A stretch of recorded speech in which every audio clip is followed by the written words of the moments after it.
အားလုံးပဲမင်္ဂလာပါကျွန်တော်ကတော့မင်းခမောပါကျမ်းမာရေးနဲ့အညီနာဂါဆာကီဆိုတဲ့အစီအစဉ်ကနေပြီးတော့ပြန်လည်ကြိုဆိုပါရစေကျွန်တော်တို့ဒီအစီအစဉ်မှာနာဂါဆာကီငါးငန့်ပြားရေးကိုအသုံးပြုပြီးတော့အိမ်မှာအလွယ်တကူလည်းချက်ပြုတ်လို့ရမယ်ကျမ်းမာရေးနဲ့လည်းညီညွတ်တဲ့အင်းပွဲတွေကိုချက်ပြပေးနေရပဲဖြစ်ပါတယ်ဒီနေ့မှာတော့ကျွန်တော်ကနာဂါဆာကီငါးငန့်ပြားရေးကိုအသုံးပြုပြီးတော့ကြီးကြီးငါးလေးကိုမလေးရှားစတိုင်လွယ်လွယ်ကူကူချက်ပြပေးသွားမှာပဲဖြစ်ပါတယ်ဒါဆိုရင်ဘယ်လိုချက်လဲဆိုတော့လိုက်ကြည့်လိုက်ရအောင်နော်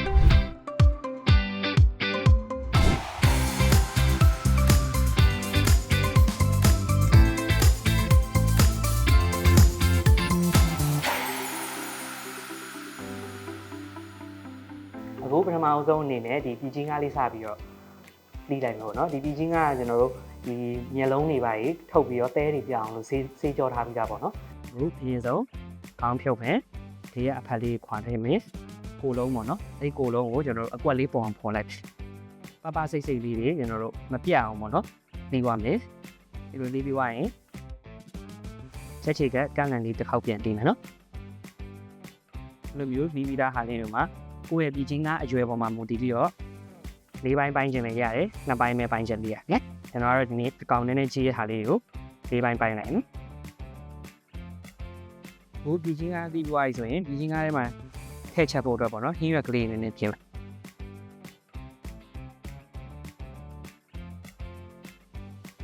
ဒီပန်းလေးကိုပွားပြီးစီမယ်နော်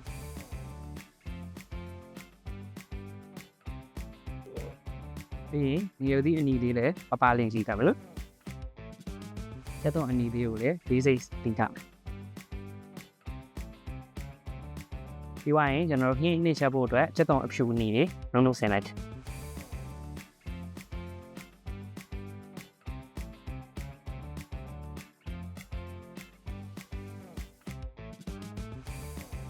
အခုနီလေးလည်းပဲညပ်ပြီဆိုရင်ချက်တော့မြူနဲ့ရောထည့်ထားပလင်ကိုအလေကောင်ကသူ့လူလေးနည်းနည်းလေးပဲထည့်မယ်နော်အဲ့တော့အပြင်ကရင်းတဲ့အပိုင်းကိုနည်းနည်းခွန်ထုတ်လိုက်မယ်နော်အဲ့ဆိုရင်ဒီစပလင်လေးနှိမ့်လိုက်မယ်ဟုတ်စပလင်လေးလည်းညှပ်ပြီဆိုရင်ချက်တော့ဖြူနေနဲ့ရောထည့်ထားလိုက်ရှမ်းနန်းလေးတွေကိုလည်းပပလေးနှိမ့်ချမယ်နော်အခုရှမ်းနန်းလေးတွေလည်းညှပ်ပြီဆိုရင်ခွက်ထဲမှာဖယ်ထားလိုက်ပါမီစီရဲ့ပြင်ဆင်တာအကုန်လုံးပြီးသွားပြီဆိုတော့ဒီချင်းကားချက်ဖို့အတွက်ပေါ့နော်ဟင်းအနှစ်ကလေးကိုစပြီးတော့ချက်လိုက်မယ်ဟင်းနှစ်ချက်ဖို့အတွက်စီလေးထည့်မယ်စီလေးပူလာအောင်စောင့်မယ်ပေါ့နော်စီပူလာပြီဆိုရင်ကျွန်တော်တို့ချက်တော်အဖြူအနီးစပလင်ပေါ့နော်လုံးလုံးစင်ထားလေးထည့်မယ်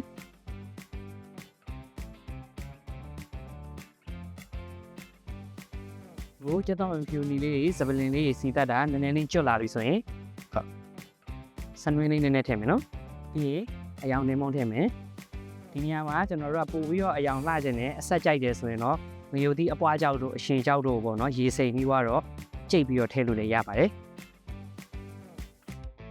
ငရုတ်သီးမှုန်လေးကျွန်တော်တို့အနှမ်းပြောက်ပြီးဆိုရင်တော့ပစွန်ကြောက်မှုန်လေးထည့်မယ်နော်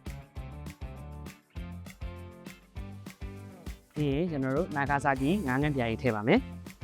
နာဂါဆာကီငါးငန့်ပြားကြီးကကျွန်တော်တို့ငန့်ပြားကြီးဥယျာဉ်ကိုပဲယူတာဖြစ်တဲ့အတွက်ကြောင့်မလို့ဒီလိုမျိုးအယောင်လေးရလည်းကြီးရယ်အနံကလည်းအရင်မပြင်းတဲ့အတွက်ကြောင့်မလို့ကျွန်တော်တို့စပူမှုတွေအိမ်ရှင်မတွေရဲ့လက်ဆွဲဖြစ်နေတာပေါ့နော်ဒီငန်းပြားလေးထည့်လိုက်ပါမယ်ကျွန်တော်တို့ရှည်လေးထည့်လိုက်မယ်နော်ထည့်ပြီးတော့တည်ထားလိုက်ပါမယ်အခုကျွန်တော်တို့အချိုရတာအတွက်ပေါ့နော်တခြားလေးနည်းနည်းလေးထည့်နော်ဟုတ်ကျွန်တော်တို့စင်ထားရဲ့ရှမ်းနန်းလေးထည့်အဲဆိုရင်တော့ကျွန်တော်တို့ဒီပြည်ချင်းကားဟင်းချက်ဖို့အတွက်ပေါ့နော်ဟင်းလှလေးရပြီပြည်ချင်းကားဆက်ပြီးတော့ချက်လိုက်မယ်နော်ဒီဆိုဒီပြည်ချင်းကားရဲ့ရေလေးထော်အောင်လို့တို့ရင်လှော်တယ်လိုမျိုးလေးထည့်လိုက်မယ်နော်ပြည်ချင်းကားလေးတွေကိုသူ့ရင်နဲ့သူတင်းလာအောင်လို့ကျွန်တော်တို့ကြော်ပေးလိုက်မယ်နော်အခုပြည်ချင်းကားလေးတွေလည်းချက်ပြီးဆိုရင်ခဏပြန်ဆယ်ထားမယ်နော်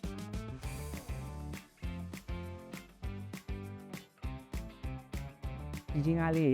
ပျော်ပြီးသွားပြီဆိုရင်တော့စီလေးပါလီယန်လေးထည့်မယ်နော်နည်းနည်းလေး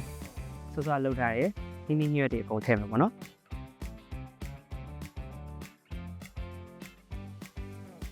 အခုဒီနင်းနင်းညွတ်လေးနည်းနည်းပျော်လာရဲ့ချင်းကျွန်တော်တို့ကြော်ပေးမယ်နော်တော့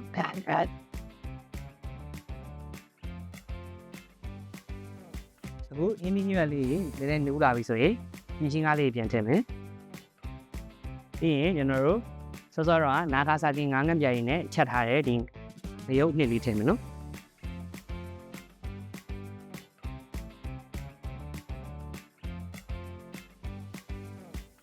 အခုအကုန်လုံးဟင်းသီးညွတ်တွေနဲ့ပြင်ချင်းကားတွေနဲ့နှံ့သွားပြီအရသာအပေါ်ငံလေးဆင်ပြေပြီဆိုရင်ကျွန်တော်တို့ချက်သွန်မိတ်လေးထည့်လိုက်မယ်နော်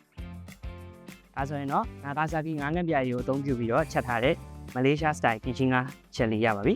အဲဒါလေး plate လေးစားလိုက်ပြီနော်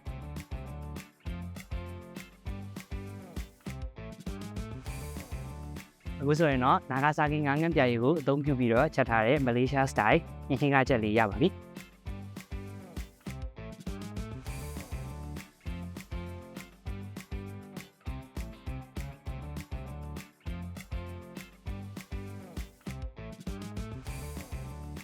နောက်လာမယ့်စီစဉ်နေမှာလည်းပဲကျွန်တော်ကနာဂါဆာကီငါးငတ်ပြားရည်ကိုအသုံးပြုပြီးသွားတော့ဘယ်လိုမျိုးလွယ်ကူပြီးတော့ကျမ်းမာရေးနဲ့ညီညွတ်တဲ့ဟင်းပွဲတွေကိုချက်ပြပေးသွားအောင်လဲဆိုတာကိုလည်းပဲထားပြီးကြည့်ရှုပေးကြပါအောင်เนาะအားလုံးကိုကျေးဇူးတင်ပါတယ်